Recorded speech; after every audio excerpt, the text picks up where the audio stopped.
आज दोबारा से धरना स्थल पर मैं आया हूं और आपको ये बताने भी आया हूं कि एक तरफ आप देख रहे होंगे कि किस प्रकार से उत्तराखंड में जो जिनको 1 साल 2 साल भी पुल बने हुए नहीं होंगे वो धड़ाधड़ गिर रहे हैं और दूसरी तरफ वो इंजीनियर 228 धरने पर बैठे हुए हैं। एक तरफ देख रहे होंगे आप ब्लड कैंप भी चल रहा है, ब्लड भी इन्होंने दे रहे हैं क्योंकि सरकार एक तरफ तो इनका खून चूस रही है और दूसरी तरफ बेचारे अपना ब्लड भी दे रहे हैं। किस परिस्थिति में ये होंगे इस समय, इस बात से खुद आप अंदाजा भी लगा सकते हैं।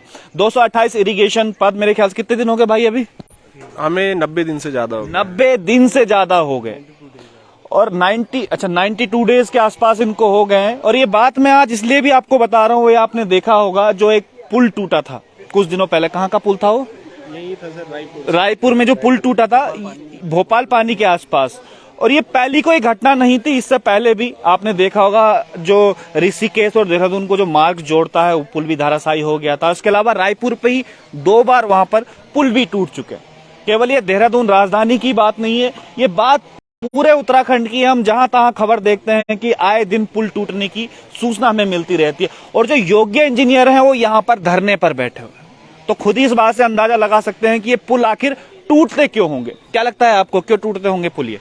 सर इस पे तो मैं क्या कहूँ, क्वालिटी और या तो उस पुल की एज हो चुकी होगी या तो उसका निर्माण सही तरीके 2 साल हुए हैं भाई बने हुए अभी। तो निर्माण कार्य में सर समस्या होगी। इंजीनियर ढंग के नहीं होंगे मेरे ख्याल से। अब ये भी हो सकता है सर, ये भी पॉसिबिलिटी है। क्योंकि हम देख रहे हैं ज्यादातर जो इंजीनियर है आउटसोर्स से भी कई इंजीनियर आ रहे हैं और सारा जो सरकार शासन प्रशासन उनके भरोसे ये काम छोड़ दिया जाता है। 92 दिन आज हो गए हैं। कुछ अभी तक सूचना आई है मंत्री की तरफ से, सरकार की तरफ से कि हम कुछ कर रहे हैं आप लोगों का? जैसे कि सर आपने सतपाल महाराज जी की बाइट ली थी, उस टाइम पे उन्होंने कहा था कि हम जरूर इसमें देखेंगे और कुछ न कुछ करेंगे। लेकिन स्थिति आज भी जस की तस बनी और आज 25 दिसंबर है, गुड गवर्नेंस डे है और ऊपर से अटल बिहारी वाजपेयी जी का जन्मदिन भी है आज। तो हमने सोचा कि हम बेरोजगार हैं और हम कुछ किसी को दे तो नहीं पाएंगे, हमारे पास सिर्फ एक ही चीज है, वो है खून। तो वो अगर समाज में हम खून दे सकते हैं और किसी समाज में किसी को भी उसका फायदा होता है, तो हम हमारे पास जो आखिरी बची हुई चीज है वो भी हम आज डोनेट कर रहे हैं। हाँ, डोनेट कर रहे हैं। कितनी अच्छी चीज है। 92 दिनों से धरने पर बैठे हुए हैं। इस बात को मैं बार बार इसलिए पॉइंट कर रहा हूं क्योंकि 92 डेज अगर कहीं पर आप बैठे हो धरने पर, आपकी मांग पूरी नहीं हो तो खून उबलना शुरू हो जाता। और यहाँ तो हमारा टॉलरेंस असली इनको कहेंगे कि कितना टॉलरेंस बना हुआ है कि 92 दिनों से अभी तक ये उल्टा ब्लड दे रहे हैं। खून भी खोल रहा है देने के साथ साथ। जी खून तो क्या खून, लेकिन हम ये देख रहे हैं सरकार का कि जो रवैया 3 महीने से अपना रखा सरकार ने, वो हमारी समझ से परे है। हमने हर चीज़ कर ली है, चाहे वो भीख मांगो कार्यक्रम हो, चाहे आपका पकौड़े तलने वाला कार्यक्रम हो, हम सारी चीज़ें कर ली है। लास्ट में हमारे पास खून ही बचता है, एक ऑप्शन जो हम समाज को दे सकते हैं। और हम सरकार से अपील करते हैं कि हमें 228 पद हमारी भर्ती में जोड़ दें।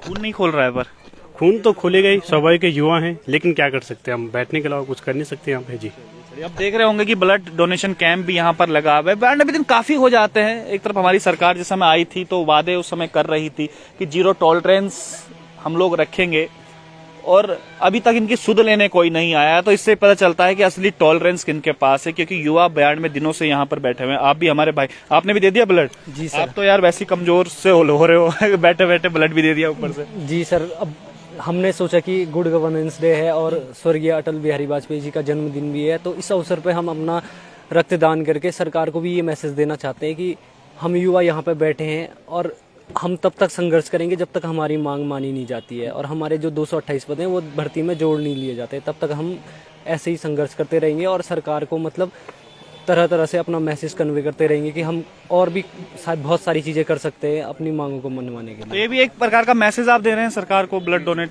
करके? बिल्कुल मैसेज है सर, और हम सिखाना चाहते हैं सभी को, कोई धरना प्रदर्शन करता है तो आप धरना प्रदर्शन इस तरीके से भी कर सकते हैं। अगर हम सरकार को गाली दे सकते हैं तो हम एक पॉजिटिव मैसेज भी दे सकते हैं सरकार को, और आज हमने यही पहल उठाई, यही करने की कोशिश की। अगर हम क्रिटिसिज्म करते हैं तो हम अच्छे काम में भी अपना हाथ बढ़ा सकते हैं।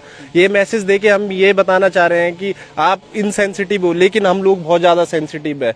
और इस प्रदेश जब हम बेरोजगार होकर खून दे सकते हैं, तो यदि अगर हमें कहीं अवसर मिलता है उत्तराखंड में, हमें किसी नौकरी या जो कहीं पे भी हमें रिक्रूट किया जाता है, तो उस कार्य को भी हम और अच्छे तरीके से कर सकते हैं यदि हम बेरोजगार होकर अपने शरीर से खून दे सकते हैं 92 दिन के बाद।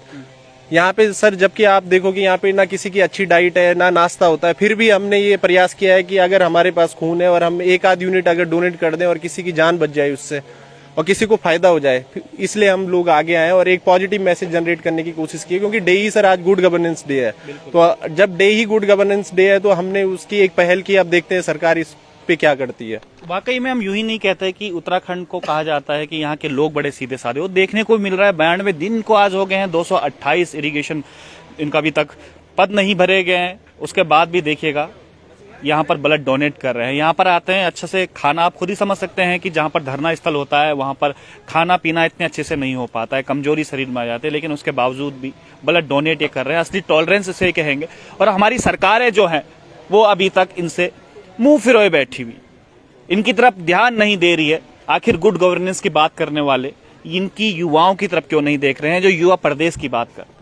तो उम्मीद करते हैं, क्योंकि उम्मीद ही हम किए जा रहे हैं लगातार, कई बार कवरेज हमने कर दिया, तो एक बार फिर से उम्मीद करते हैं कि जो ये लोग बैठे हुए हैं धरने पर, इनकी आवाज सरकार जल्दी से जल्दी सुने, क्योंकि बड़े टॉलरेंस वाले लोग हैं। आप खुद देख रहे होंगे, लगातार हम लोग आपको दिखा भी रहे थे कि किस प्रकार से धरना स्थल पर क्या कुछ कमियां हैं, क्या कुछ खामियां हैं। यहाँ पर रात बितानी सर्द भरी रातों में कितना मुश्किल होता है, लेकिन उसके बावजूद भी ये डटे हुए हैं। तो सरकार भी इनका ध्यान दे, जो अभी तक ये बैठे हुए हैं 92 दिनों से, तो कम सुध लेने जरूर है। तो आज के लिए इतना ही। आप देख रहे थे आपका अपना प्रवचन डिजिटल।